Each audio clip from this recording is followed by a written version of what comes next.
फिर तुम स्वप्न अवस्था में हो। और छोटे होते तक बच्चे होते थे कि अभी तो मैं उठी थी, मैंने ब्रश किया था, क्योंकि स्वप्न और हकीकत में अंतर कम पता चलता है, क्योंकि निर्दोष होते हैं बच्चे। तो वो स्वप्न में जागृत अवस्था। फिर कभी सपने में सपना आता है, तो स्वप्न में जागृत अवस्था में कोई चौंका दे तो जागृत अवस्था में जागृत अवस्था होगी, पहली अवस्था। ओके। अब स्वप्न में कभी सपना है तो वो स्वप्न में स्वप्न अवस्था। स्वप्न में तुमको ऐसा सपना है कि तुम नींद में सो गए और तुम्हारे घर पे चोरी हो रही है, तुमको पता चल रहा है लेकिन तुम सोए हो, तो स्वप्न में निद्रा अवस्था। तुमको सपने में दिखे कि तुम ध्यान कर रहे हो या तुम विचार करो कि मैं ध्यान करूंगी, ध्यान का विचार आया, ये स्वप्न में ध्यान अवस्था। स्वप्न में तुमको स्वप्न दिखे कि तुमको मुक्ति मिल गई, तो ये स्वप्न में मुक्ति की अवस्था। तो ऐसे पांचों अवस्था 5-5 बार मिक्स करो तो कितनी अवस्था होती है? 25 अवस्था होती है। अग्नि, वायु, पृथ्वी, जल, आकाश। आकाश। अभी पृथ्वी तत्व में पृथ्वी तत्व मिला दो, बराबर है।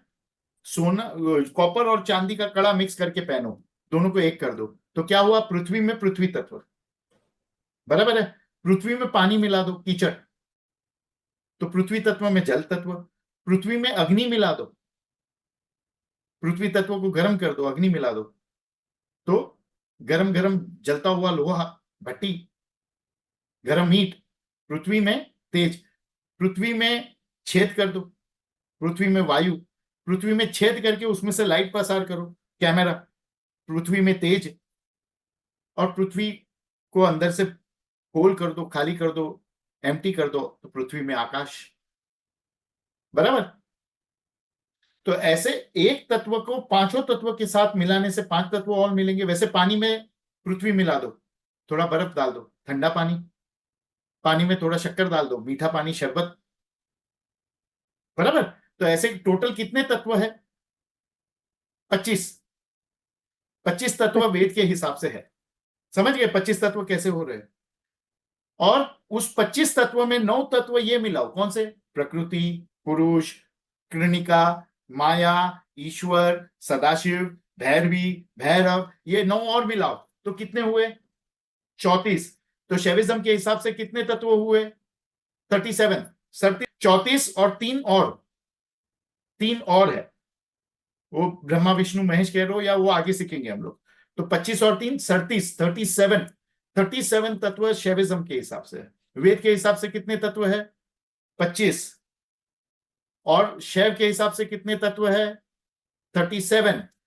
और शाक्त के हिसाब से कितने तत्व है? तो एडवांस कौन रहा? वेद एडवांस रहा कि शैव एडवांस रहा? शैव, क्योंकि उसने ज्यादा तत्व ढूंढ निकाले वेद से। शाक्त ज्यादा एडवांस है कि शैव? शाक्त के पास जो ज्ञान है वो शैव के पास कभी हो ही नहीं सकता। कोई भी शैव तांत्रिक के पास वैसा ज्ञान नहीं हो सकता। तुम्हारे लिए तांत्रिक मतलब भू भा करने वाला, धुआं धमन करने वाला, वो नहीं। तंत्र वो है जिसके पास ये तत्वों का ज्ञान है। तांत्रिक वो है जिसके पास ये तंत्र का ज्ञान है। पंडित वो है जिसको वैदिक तत्वों का ज्ञान है। तांत्रिक वो है जिसको तांत्रिक तत्वों का ज्ञान है, वेद से भी आगे का ज्ञान है। वैदिक तत्व का तो ज्ञान है ही है, उसके ऊपर के तत्वों का ज्ञान वो तांत्रिक होता है। पंच सहस्र त्या सोइए पंचे तत्वों मां, 5000 शाक्त के हिसाब से, और वो भी खत्म नहीं हो रहे। पर ये पृथ्वी का जब नाश होगा तब 5000 तत्व मिल जाएंगे, ऐसा देवी शाक्त तंत्र कहता है। शैव तंत्र का भी बाप है।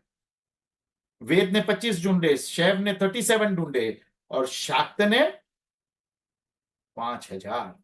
कल कोई तुमको बोले कि तुम तांत्रिक हो तो हाँ हम तांत्रिक, मंत्र आता है, तंत्र आता है, पात्रता है, नहीं, ये तत्वों का ज्ञान नहीं हो तब तक सारा तुम्हारा ज्ञान खोटा। तुम तांत्रिक अपने आप को कह ही नहीं सकते। वो सब बाबा बंगाली की औकात है तुम्हारी, अगर तुमको ये ज्ञान नहीं है तो। पैसा कमाओ, भोग करो, ये थोड़ी तंत्र है। ये तत्वों का ज्ञान असली तंत्र है।